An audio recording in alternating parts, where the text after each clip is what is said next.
அனைவருக்கும் வணக்கம்.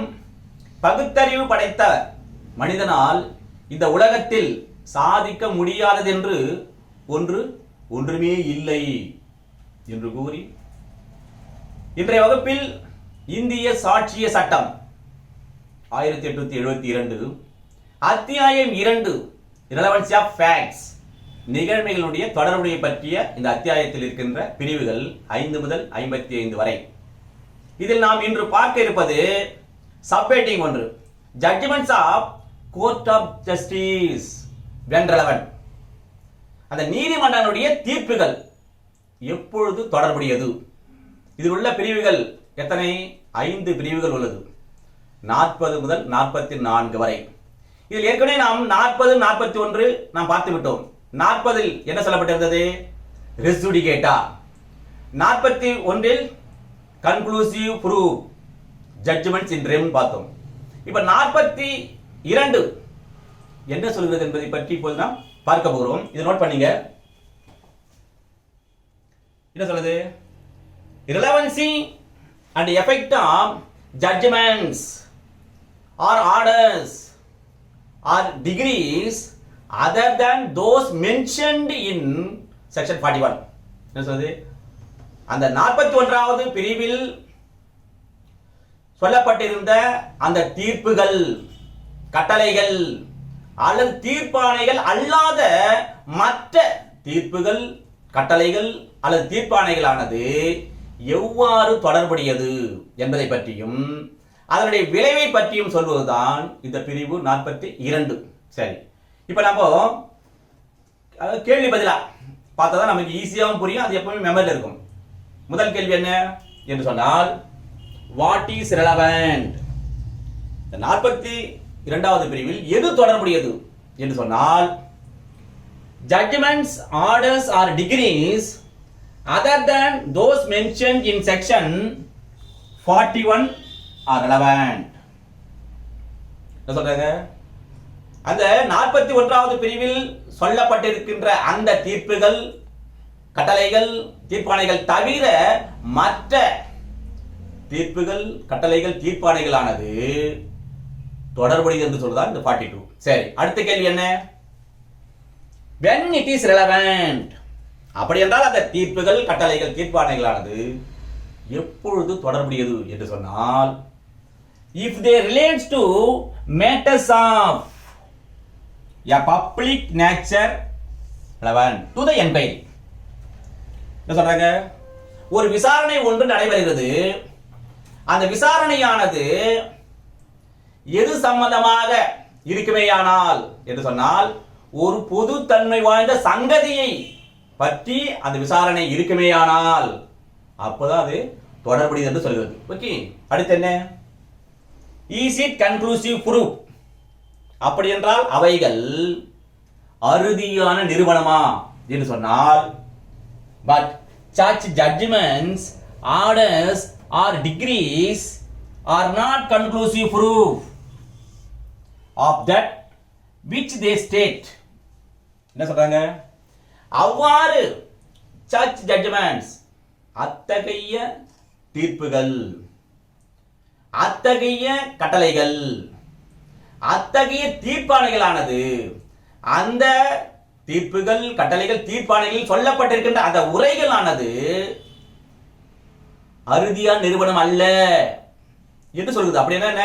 இது தொடர்புடையதானே தவிர இது அறுதியான நிறுவனம் அல்ல என்று சொல்லுவதுதான் இந்த பிரிவு 42. ஓகே, அடுத்து வழக்கம் போல இந்த பிரிவு 42க்கும் நம்ம ஒரு பட விளக்கத்தோட பார்த்தோம்னா அது ஈஸியாகவும் புரியும், மெமரியில் அப்படியே இருக்கும். இந்த 41 இருக்குல்ல, இது the private matrimonial admiralty insolvency அதன் மூலமாக வழங்கப்பட்ட judgments, orders, degrees இது அல்லாத மற்ற இந்த judgments, orders, degrees எல்லாம் தொடர்புடையது என்று சொல்கிறது. எப்பொழுது என்றால், இப்போ இது என்னது? ஒரு பப்ளிக் வெல், பொதுமக்கள் அனைவரும் பயன்படுத்துகின்ற கிணறு. இது சம்பந்தமாக நீதிமன்றத்தில் விசாரணை நடைபெற்று அதன் மூலமாக வழங்கப்பட்ட ஜட்ஜ்மெண்ட்ஸ், ஆர்டர்ஸ், டிகிரிஸ் இருக்குல்ல, இதில் சொல்லப்பட்டிருக்கின்றவை அனைத்தும் கன்க்ளூசிவ் ப்ரூஃப் என்றால் இல்லை, நாட் கன்க்ளூசிவ் ப்ரூஃப், ஆனால் அது தொடர்புடையது சொல்லுது. இப்போ இன்னொரு உதாரணம் பார்க்கலாம்.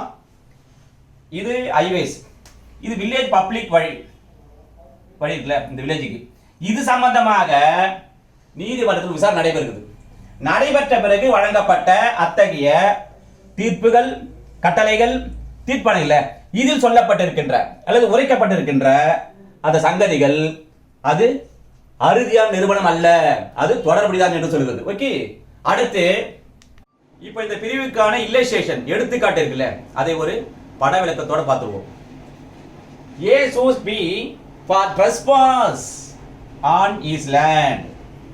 B alleges the existence of a public right of way over the land, which A denies. இவர்தான் A. இந்த A ஆனவருடைய நிலம் இது.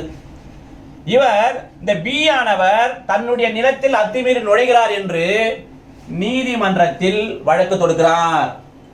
அப்பொழுது B என்ன சொல்கிறார் என்று சொன்னால், இந்த வழியானது பொதுவான மக்கள் பயன்படுத்துகின்ற வழி உரிமை உள்ள வழி அது என்று அவர் சொல்லுகிறார், B சொல்லுகிறார்.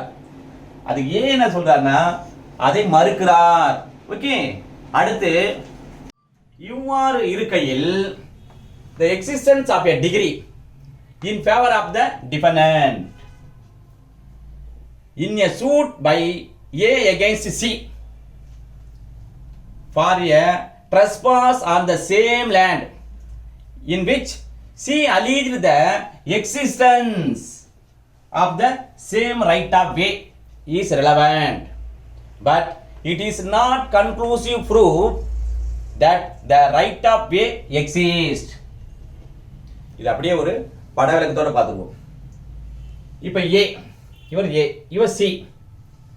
இப்ப நடைபெறுகின்ற ஏவுக்கும் பிக்கான அந்த வழக்கில் இருக்கின்ற அதே வழி உரிமை பற்றி தான், அதே நில சம்பந்தமாக தான் ஏ என்பவர் இந்த சி ஆனவர் இந்த வழியில் அல்லது இந்த நிலத்தில் அவருடைய நிலத்தில் அத்துமீறி நுழைந்து விட்டதாக இந்த நீதிமன்றத்தில் வழக்கு தொடுக்கிறார். சி என்ன சொல்றார் நீதிமன்றத்தில் சொன்னா, ஐயா அது வழி உரிமை உள்ள, எனக்கு வழி உரிமை உள்ளது என்று அவர் வாதிடுகிறார். இவ்வாறு ஏவுக்கும் சிக்கும் இடையே நடைபெறுகின்ற இந்த நீதிமன்றத்தில் அந்த உரிமையல் வழக்கில் நீதிமன்றமானது என்ன டிகிரி பாஸ் பண்ணுகிறது சொன்னால், சிக்கு ஃபேவராக, இவருக்கு அனுகூலமாக, அதாவது வழி உரிமை இருக்கிறது என்று தீர்ப்பாணை வழங்குகிறது. இவ்வாறு நீதிமன்றத்தால் வழி உரிமை இருக்கிறது என்று வழங்கப்பட்ட இந்த தீர்ப்பாணை இருக்குல்ல, இந்த தீர்ப்பாணையானது இப்ப நடைபெறுதில்ல, ஏவுக்கும் பிக்கும் நடைபெறுகின்ற இந்த வழக்கில் இது தொடர்புடையதான். ஆனால் வழி உரிமை இருக்கிறது என்று இவர் பெற்றிருக்கின்ற இந்த தீர்ப்பாணையானது இந்த வழக்கில் அறுதியான நிறுவனம் என்றால் அறுதியான நிறுவனம் அல்ல என்று சொல்கிறது. ஓகே, அடுத்து இப்பொழுது இந்த பிரிவுக்கான கேஸ் அதை பார்ப்போம். Gujlal versus Fattelal, Indian law report 1880 volume 6, Calcutta, page number 171. இது அப்படியே நோட் பண்ணீங்க. இந்த வழக்கு என்ன சொல்றதுன்னு அப்படியே சொல்றேன். என்ன சொல்றேன்னா, இந்த 40 படி, செக்ஷன் 40 படி, இது இந்த ரெண்டு பார்ட்டி இருக்குல்ல, இந்த ரெண்டு பார்ட்டிக்கும் இடைக்கின்ற ஜட்ஜ்மெண்ட் ஆனது ரெஸ் ஜுடிகேட்டாக செயல்படும் சொல்றாங்க. 41 எவ்வாறு செயல்படும் என்றார்கள், ஜட்ஜ்மெண்ட் இன் ரெம், அதாவது அந்த தீர்ப்பானது உலகம் முழுவதற்கும் எதிராக அது பொருந்தும் அப்படின்னு சொல்றாங்க. அதே மாதிரி இது அறுதியான நிறுவனம் என்று சொல்கிறார். இந்த 42 என்ன சொல்கிறது என்று சொன்னால், இந்த பார்ட்டிகள் இன்டர் பார்ட்டிஸ், இந்த ரெண்டு பேருக்கும் இடையே வழங்கப்பட்ட தீர்ப்பானது ஜட்ஜ்மெண்டின் பர்சனமாக இருந்தால் கூட, யார் இது, சி யாரு, தேர்ட் பார்ட்டி, ஸ்டேஞ்சர்ல, இவருக்கும் அது ரெலவென்ட் சொல்கிறார்கள்.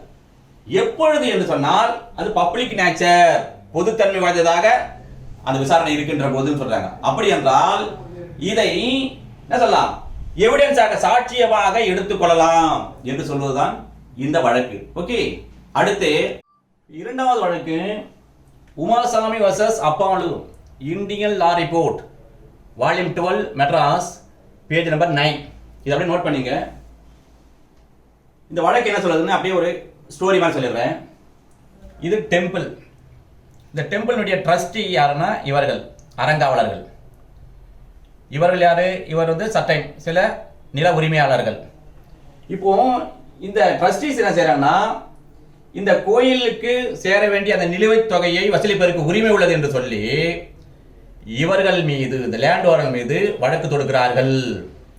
அப்பொழுது இந்த நீதிமன்றமானது இந்த லேண்ட் ஓனருக்கு எதிராக தீர்ப்பாணை ஒன்று வழங்குகிறது.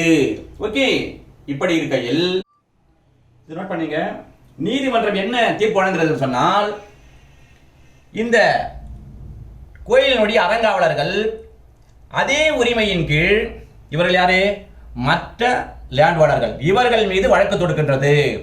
அவ்வாறு வழக்கு தொடுக்கின்ற போது ஏற்கனவே இந்த ட்ரஸ்டீஸ் இவர்களுக்கு எதிராக வாங்கிய இந்த தீர்ப்பாணை இருக்குதுல்ல, இந்த தீர்ப்பாணையானது இந்த சூட்டில் இங்கே இவர்களுக்கு எதிராக தொடர்புடையது.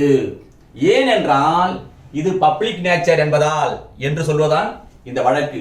ஓகே, அடுத்து மூன்றாவது வழக்கு, collector of Bilaspur versus Lakshman and others, all India reporter 1965, Himachal Pradesh high court, page number 18. இந்த வழக்கை நோட் பண்ணிக்க. இந்த வழக்கு என்னவென்றால், உதாரணத்துக்கு இந்த பிளாட் இருக்குல்ல, இந்த லேண்டினுடைய அந்த வேல்யூவை பிக்ஸ் செய்வதற்காக, நிர்ணயிப்பதற்காக நீதிமன்றத்தில் ஒரு வழக்கு நடைபெறுகிறது.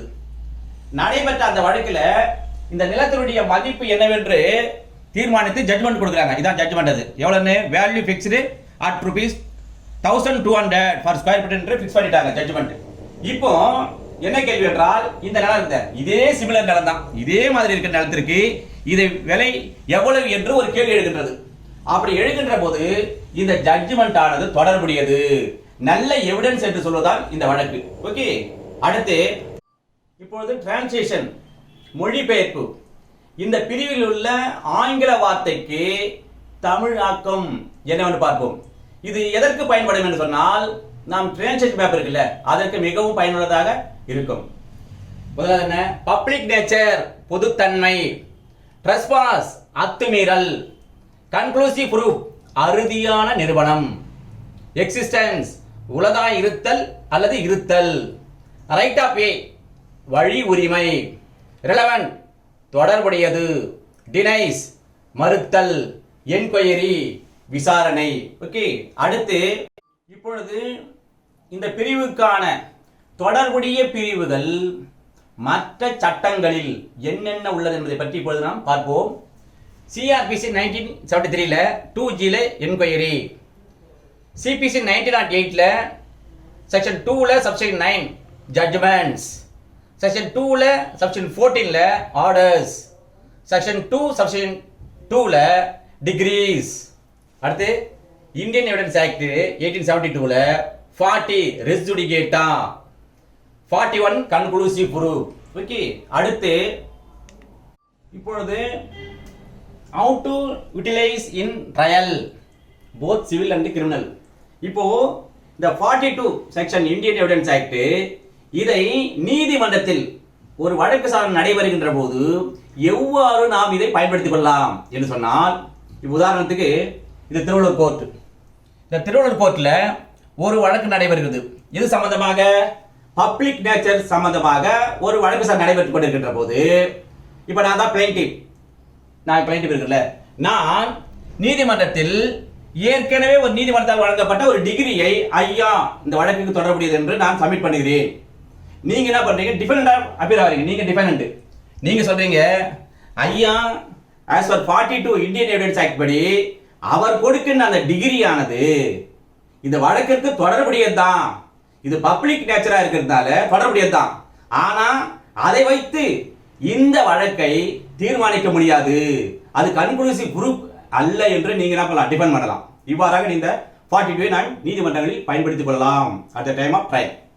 இப்போ அடுத்து என்ன, வழக்கம் போல நாம கொஸ்டின் அவர்ஸ், கேள்வி நேரம் என்னன்னு பார்ப்போம். In evidence act which section deals with the judgments in matters of public nature relevant to the inquiry. வழக்கம் போல 4 ஆப்ஷன் கொடுத்திருக்கிறேன். அதுல சரியான ஆன்சர் எது என்று நீங்க கண்டுபிடிக்கிறீங்க. செக்ஷன் 41, பி வந்து செக்ஷன் 40, சி செக்ஷன் 42, டி ல none of the above.